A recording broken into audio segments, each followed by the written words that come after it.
But hey, we do want to talk about something very serious over here at Idiots versus Idiots. I'm not sure if you're aware of this audience, but we're death peddlers. That's right. We peddle the death of plastic pollution.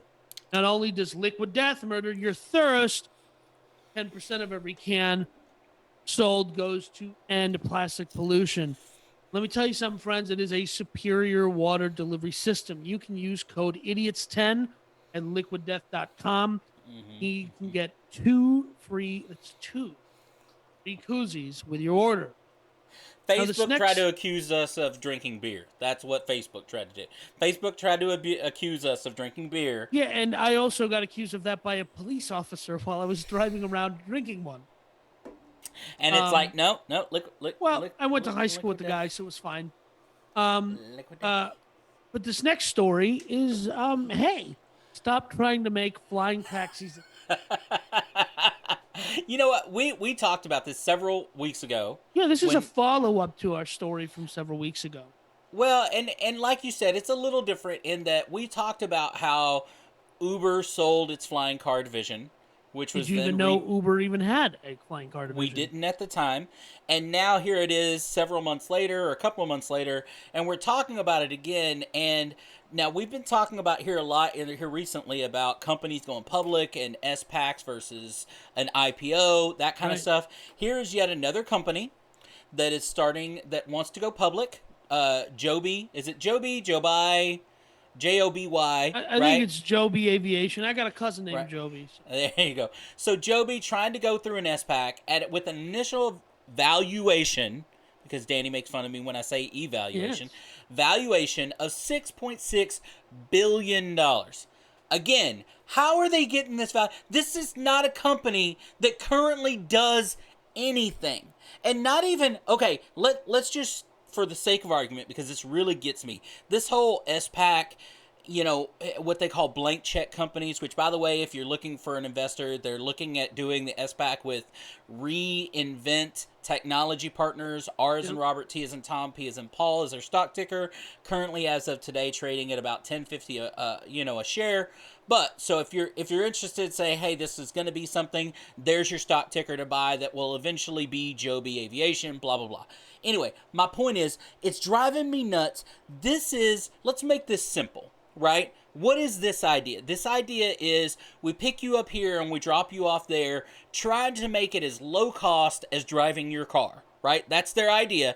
We already have helicopters, right? Helicopter, like LeBron James, right? Yeah. Right?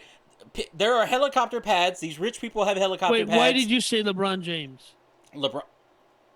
You meant Kobe Bryant. I know. I was trying to go not directly with tears in the eyes, right? Kobe Bryant. Okay. Anyway. But look, basketball players, millionaires, billionaires, right? Right. They all have helicopter pads at their house. The president of the United States has a helicopter pad, right? That takes them to the airport, that takes them to whatever. And it's not cheap, but let's say it already exists. And because it already exists, would the average everyday person use it even if it was lower cost? So if they're not going to use a helicopter, why would they use a Flying taxi, a yeah. flying taxi that essentially does the same thing? And there's no mention in this who's going to fly these things. Yeah, and that is the curiosity for me. But also, listen, this is not some small fly-by-night venture at this point. No. Toyota's a partner here, right? I thought Toyota that ain't a was joke. really interesting. And it's being taken public by Reid Hoffman, the founder of LinkedIn. And it's fascinating. I'm fascinated by the concept that they think this is going to be a thing. Now, I think if it happens, that's the point where I, as someone who's the youngest guy ever, right? I go, I've seen it all.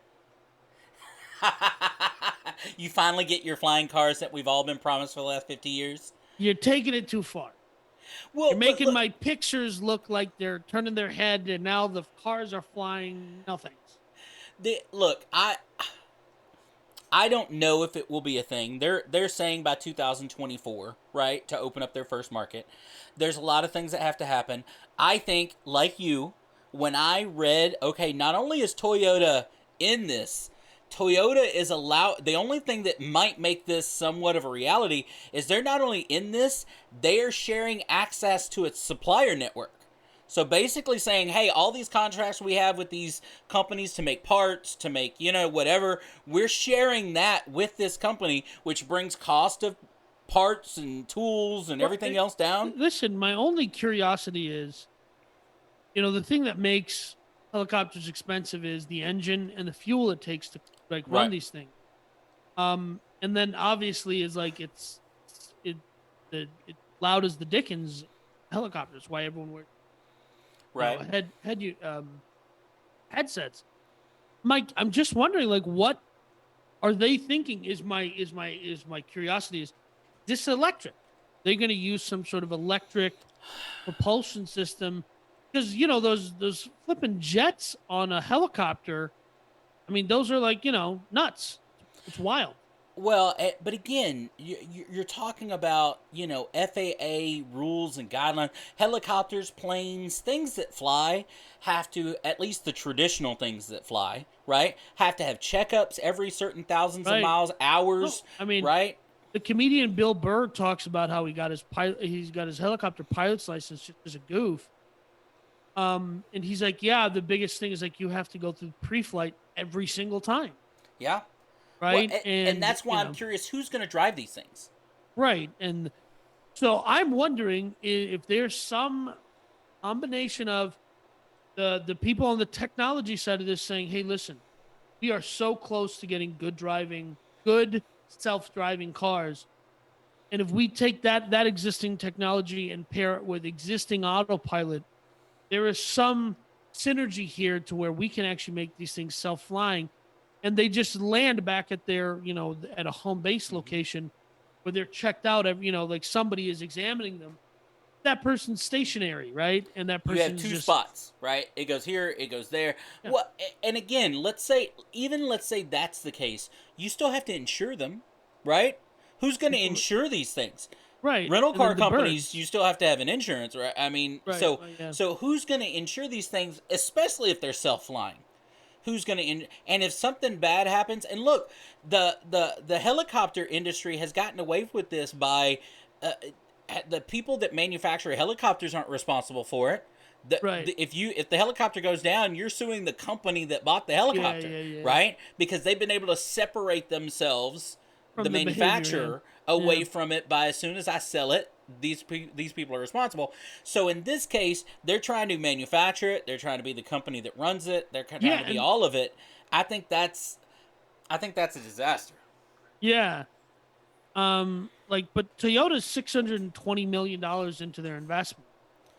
Well, okay, that's a scratch, right? And well, yeah, but I think if this happens, and I'm putting a big if, and I would, if I was a betting man, which is I am, I put money on the fact that it's not up and running by 2024 either. But if it does ultimately happen, I think you would only see it in large cities. It would be one of these things like the Elon Musk monorail underneath Las Vegas kind of thing, where Los Angeles.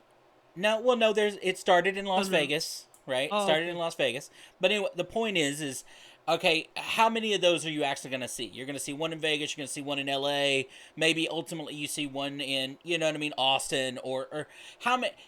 If you get these flying taxis, how many places would actually have the workforce, the people with enough? Yeah. I don't want to say IQ, not IQ, but someone that's willing to try it and willing to use it. Yeah. It's not in rural America, which is 98% of the country. It's in New York City. It's in Los Angeles. It's in, like this, you're probably right in your estimation that this thing ain't going to happen in the next 3. But you look at the team. That's sometimes who I look at and I go, I am, listen, we're called idiots versus idiots, but everyone knows I'm a genius, right? I am the smartest person probably alive. When I see these people who are smart, not as smart as me, but they're still smart. When I see them go, it's Reid Hoffman, right? It's Matt Field, the former CFO of Ford North America. It's Toyota. I go, these are collectively, maybe they're getting to where I am intellectually. Sure. And that makes me curious to know, but you never know someone's, and this is when you get into big business. Just because someone attaches their name, this is the business of big business. Right. Toyota can be backing this because, look, there is no downside to them. They've given them No. $620 million, which is in the grand scheme of things, Toyota is And nothing. we And don't if know it how that's split fails, up, right? well, Listen, and if when it fails, they get to write it off as a loss. yeah, so here's another thing for all you guys, you cool cats and kittens out there. If you're unaware of like how the release schedule works, sometimes it's a runway.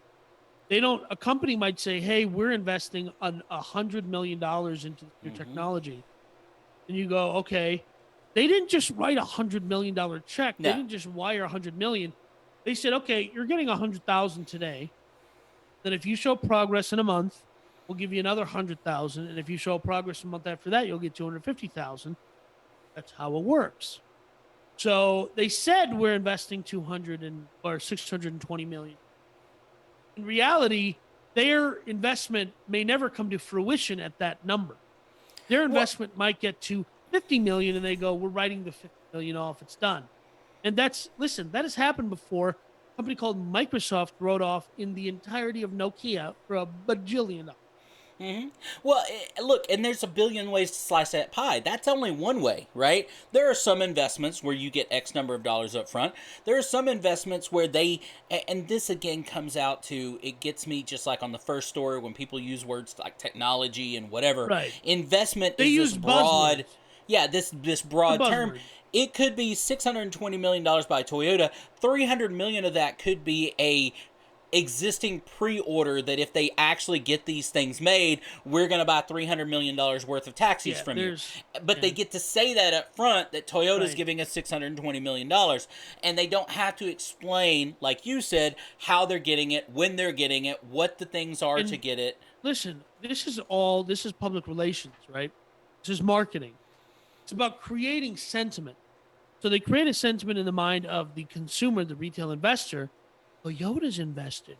Reed Hoffman, right? And then you go and buy up their SPAC stock. That's where the real money comes from. Well, That's the and money they're Toyotas could be spending. getting part of that. They Yeah. get. I mean, that's what I'm saying. Is you don't know you never know what the contracts are in the back end. Toyota's not giving them $620 million for free. No, It's of not a tax-free, course not. interest-free loan. There's No. something they're getting in return, whether it's part of the company, and part of the revenue, part of whatever.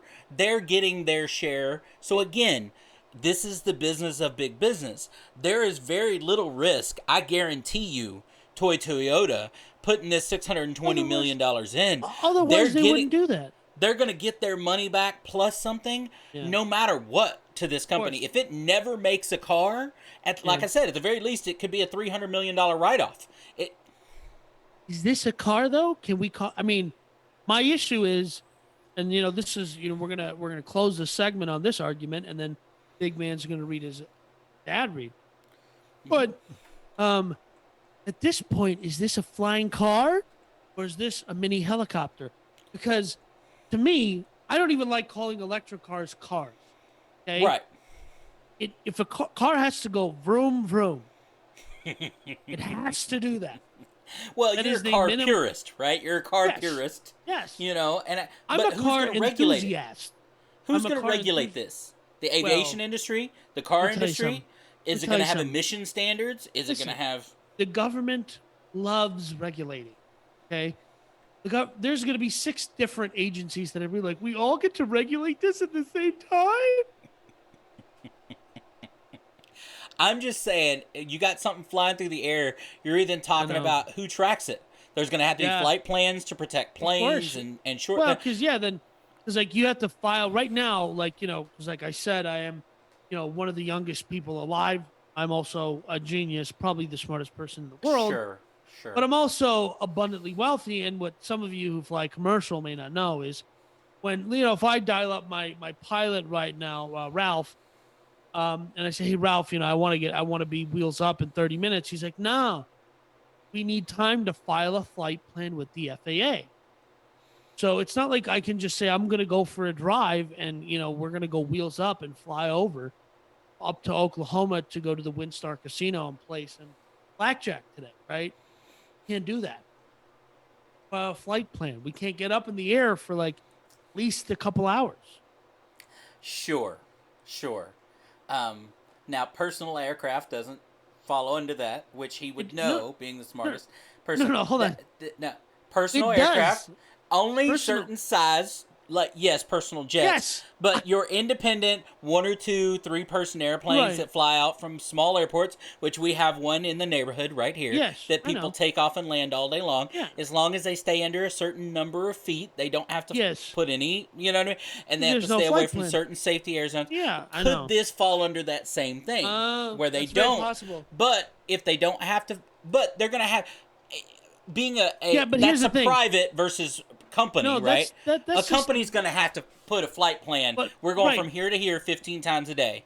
right. But here's the other thing, though. That there's a logic to what you're saying, because now I, of course, am a Cessna. I fly a Cessna. It's a 660 Business X jet, right? Sure, sure. So on sometimes a Global Express, but the logic of what you're saying is simple, because how many people are putting a private tiny airplane? They're not getting over a certain feet of the. It's just fine. It's not that many people, right? Right. But when you have flying taxis, where, right, then it becomes a different story. Now it's a different Yeah. story, because now we got too many things up in the air, and if the Wi-Fi goes down, or let's say it's owned by Apple, and Apple says, "Hey, we're coming out with the iTaxi 12, and you're flying in an iTaxi 11," they're gonna be like, "Well, iTaxi 11 doesn't go fast anymore because iTaxi 12 is out, so now you're just stuck in the middle of the sky." See, that's the other part of this story that I think doesn't get talked about enough. As we move into the future, we have to build an entire different way of infrastructure, an entire different way of thinking. If we're talking about someday having, And I think the key phrase and the key mistake in your phrasing is "we." There ain't no "we" here. That's the problem with our society. There ain't no "we." It's just me. no, it's not. He is Yeah. wrong about that, and That's you all incorrect. listening know it. Okay, that's just the way it is. But No. there is a we. There is a collective we that Yeah, ugh. if we are going to get driverless cars one day, we have to create the collective. We have to create an infrastructure that supports that. Right? If we are going to have flying taxis, driverless taxis that take us from point A to point B and fly us up and down, there's still going to have to be an infrastructure that supports that doesn't, as a helicopter's flying from point A to point B, jacks up everybody's Wi-Fi, Yeah. jacks up everybody's Right. cell reception, you know what I mean, loses connection to whatever satellite it's linked into, and has a backup satellite that it links to when the first one, you know what I mean, goes down, redundancies and yada, yada, yada. This is a world that we live in. I mean, look, 5G is a collective of, not because the user needed it, but because the cell phone companies needed it to expand bandwidth. It wasn't about you or speed. It was about them building an infrastructure for the future that can handle the bandwidth of everybody watching television shows on their computer. Or, I mean, on their tablet, on their phone. Yeah, on their it was phone, more yeah. for them than it was for you. So Right. that's what I'm saying, is that you're talking about all these things we keep coming across. It takes a different type of infrastructure that we already have. We're talking about building a new type of infrastructure for the future. Yeah, and again, me being the resident genius of the program, when you keep saying "we," I keep throwing up in my mouth.